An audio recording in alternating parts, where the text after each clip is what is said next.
શિહોર તાલુકાના પીપરલા ગામે બનેલા હત્યાના બનાવના આરોપીને સોનગઢ પોલીસે ગણતરીની કલાકમાં ઝડપી લીધો।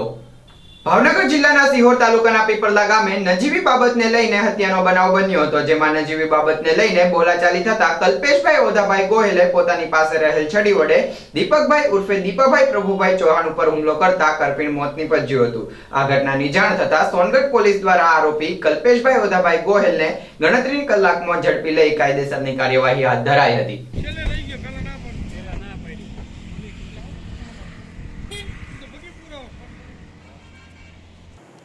ગતરોજ તારીખ 18/6/2024 રોજ સોનગઢ પોલીસ સ્ટેશન અંતર્ગત આવતું પીપરલા ગામ છે। એ પીપરલા ગામની અંદર ચિથરભાઈ ડાબી છે, એમની વાડીની અંદર હત્યાનો બનાવ બનવા પામેલો છે। સદરુ બનાવની વિગત જોઈએ તો ચિથરભાઈ ડાબી છે, એમના સગાભાઈ છે ચંદુભાઈ ડાબી, કે જેઓ સિહોરથી તેમના બે મહેમાનો કલ્પેશભાઈ ગોહિલ અને દીપકભાઈ ચૌહાણ, કે જેઓ સિહોરના વતની છે, તેઓને પોતાની વાડી પર જમવા માટે લઈને આવેલા હતા।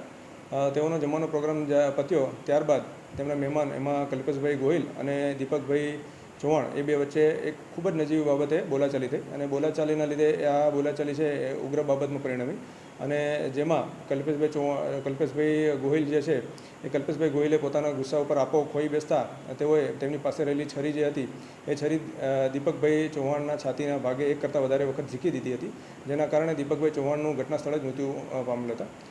સદરુ બાબતની ગંભીરતાને ધ્યાને લઈ અને સોનગઢ પોલીસ સ્ટેશન દ્વારા તાત્કાલિક ઘટના સ્થળે પહોંચી અને આરોપી કલ્પેશભાઈ ગોહિલ છે તેની ધરપકડ કરવામાં આવેલ છે।